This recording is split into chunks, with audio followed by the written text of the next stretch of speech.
ঘটনার সূত্রপাত যুক্তরাষ্ট্রের প্রতিনিধি পরিষদের ওভারসাইট কমিটির ডেমোক্র্যাট সদস্যদের মাধ্যমে।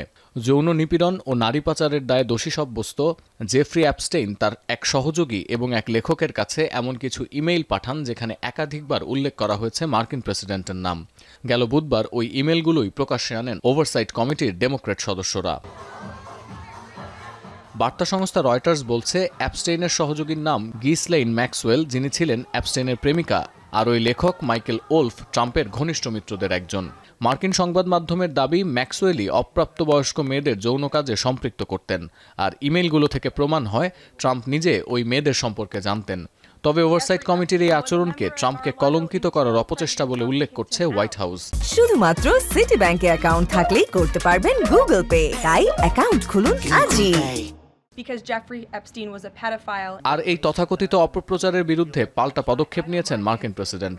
যৌন নিপীড়নকারী কুখ্যাত জেফ্রি অ্যাপস্টেইনের সঙ্গে ডেমোক্র্যাট নেতা, বিশেষ করে সাবেক প্রেসিডেন্ট বিল ক্লিন্টনের কি সম্পর্ক ছিল তা খতিয়ে দেখতে মার্কিন বিচার বিভাগের কাছে আবেদন জানিয়েছেন ট্রাম্প। যদিও রয়টার্সের প্রতিবেদনে বলা হচ্ছে, নিজেকে অ্যাপস্টেইন কাণ্ড থেকে আড়াল করতে শুক্রবার আইন প্রয়োগকারী সংস্থার প্রধানদের প্রতি এই আহ্বান মার্কিন প্রেসিডেন্টের। ক্লিন্টন ছাড়াও বহুজাতিক বিনিয়োগ ব্যাংক ও আর্থিক সেবা প্রতিষ্ঠান জেপি মর্গান চেস, হার্ভার্ডের সাবেক প্রেসিডেন্ট ল্যারি সামার্সের বিরুদ্ধেও বিচার বিভাগ এবং এফবিআই তদন্তের দাবি করেছেন ট্রাম্প। ক্লিন্টনের অর্থমন্ত্রী ছিলেন এই ল্যারি সামার্স। শুক্রবার ট্রাম্পের এই আহ্বানে সাড়া দিয়েছে মার্কিন বিচার বিভাগ। অ্যাটর্নি জেনারেল পম বন্ডি নিশ্চিত করেছেন, ম্যানহাটনের সর্বোচ্চ পর্যায়ের প্রসিকিউটর এই অভিযোগের তদন্ত করবেন।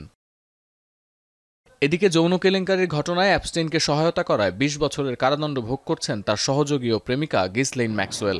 গেল মাসে ম্যাক্সওয়েলকে ক্ষমা করে শান্তি কমানোর আভাস দিয়েছিলেন মার্কিন প্রেসিডেন্ট। পরিস্থিতি ভিন্ন মোড় নেয় ট্রাম্প এখন বলছেন, এ বিষয়ে তিনি কোনো সিদ্ধান্তে পৌঁছাতে পারেননি।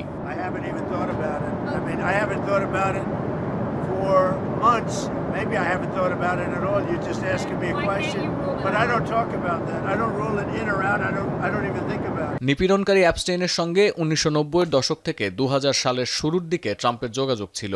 তাদের সম্পর্কের অবনতি হয় ২০০৪ সালে। ট্রাম্প একাধিকবার দাবি করেছেন, অ্যাপস্টেইনের অবৈধ কর্মকাণ্ড সম্পর্কে তিনি কিছুই জানতেন না। সতীর্থ কর্মকার, এখন বিশ্ব।